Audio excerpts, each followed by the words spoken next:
Apple's upcoming March event is going to be bigger than you think, jam-packed with multiple new products across different categories, including a revolution in Apple's iPad lineup. But what I want to focus on in this video is the Mac, because Apple's gonna be doing something they've never done before. And thankfully, we're starting to get more and more leaks and rumors that are beginning to confirm that this event will be happening in March. So with that said, let's get into all of the puzzle pieces surrounding this upcoming event and how it all comes together. First of all, you need to realize that March events are more common than you think, with Apple hosting spring events 6 out of the last 9 years, with 5 of them being in March. And it makes sense financially because that's around the time people start getting their tax refunds, so there is more money flowing around to buy tech products. But getting into the actual leaks that confirm the date of this event, we just got a crazy rumor last week from Instant Digital on Weibo, and it actually makes a ton of sense. Apparently, Apple is planning a huge refresh of all of their Mac peripherals,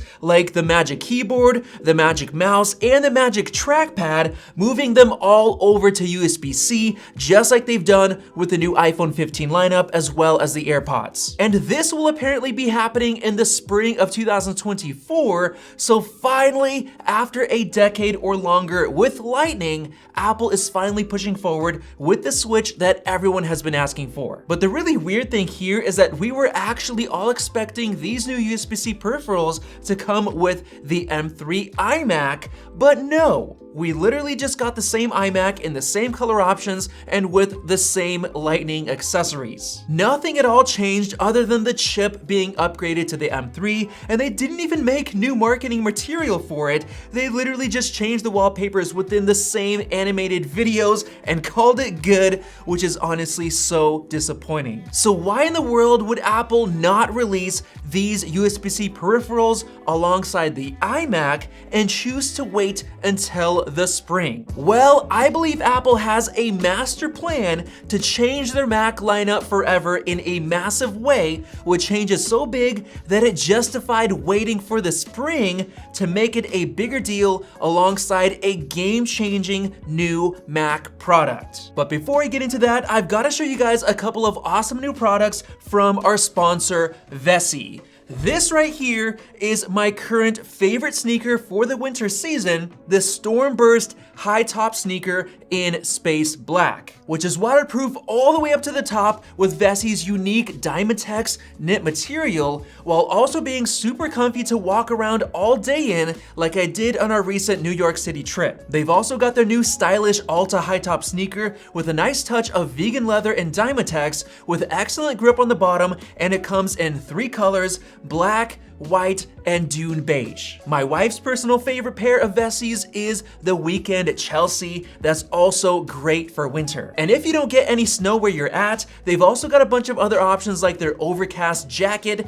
and Soho sneakers, all waterproof. And you can order any of them today by using the link below to get 15% off your first order. Now, getting back to that new game-changing Mac product, that's of course a fully redesigned M3 Mac Mini. Yes, this Mac Mini was conveniently left out of the October event for some odd reason, even though it'll come packing the same M3 and M3 Pro chip options that Apple has already revealed back in October. And the crazier thing is that back in August, Mark Gurman literally confirmed that Apple started testing a new Mac with a model identifier Mac 1512, coming with an M3 chip with an 8-core CPU, 10-core GPU, and 24 gigs of RAM, which perfectly matches the core layout that we're expecting to come to the Mac Mini. And we definitely know that that unreleased Mac is not the M3 MacBook Air, which I'm gonna talk about in just a minute, because the 13 and 15-inch M3 MacBook Airs have already been confirmed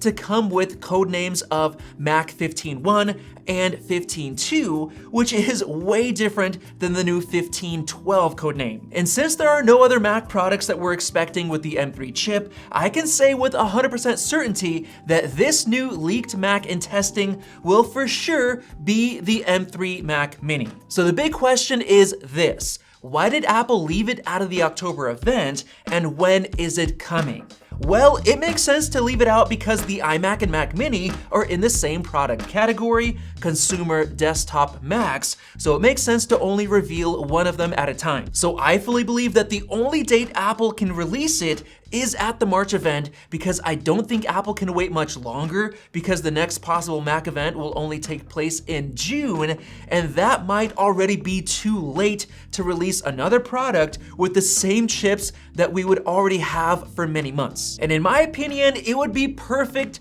to release the Mac Mini alongside the M3 MacBook Air models, which are already expected in March according to Mark Gurman's latest report, which that event would also include the new M3 iPad Pro and iPad Air, which, by the way, the display panel shipments are already going full steam ahead for the March event. And also, Apple loves releasing clusters of different products that share the same chips, just like they did in October. And finally, I believe that Apple will absolutely take advantage of the June WWDC event to reveal the new M3 Ultra chip, which is perfect for that event, since we know it's not coming as soon as the spring event because there are too many other products releasing at that time, and I don't think Apple will wait until the fall, since that'll be too long, being a full year between the M3 Max and the M3 Ultra reveal. So that is why we should 100% expect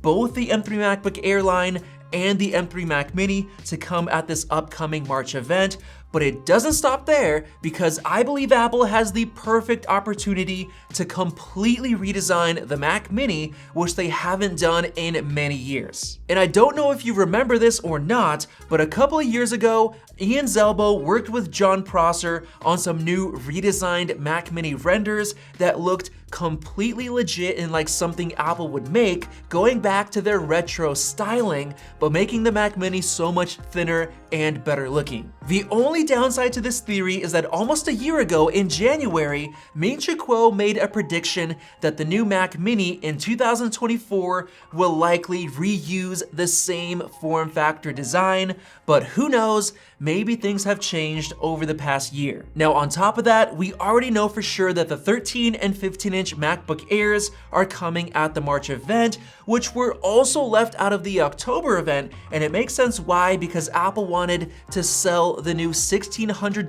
M3 MacBook Pro with the same chip so it gets the spotlight. And also because Apple only recently released the first M2 version of the 15-inch MacBook Air in the summer, so they need to wait a little bit longer to update it, which would make sense in March. And other than that, we're of course expecting the new M3 iPad Pro with a crazy redesign, which will revolutionize the iPad lineup with the best dual panel OLED display ever made, alongside a brand new redesigned aluminum Magic Keyboard 2 and a more subtle update to the iPad Air. So with that said, if you're as excited as I am for the March event, subscribe above for more updates like this, and definitely check out one of those two videos right over there. Thanks for watching, and we'll see you in the next one.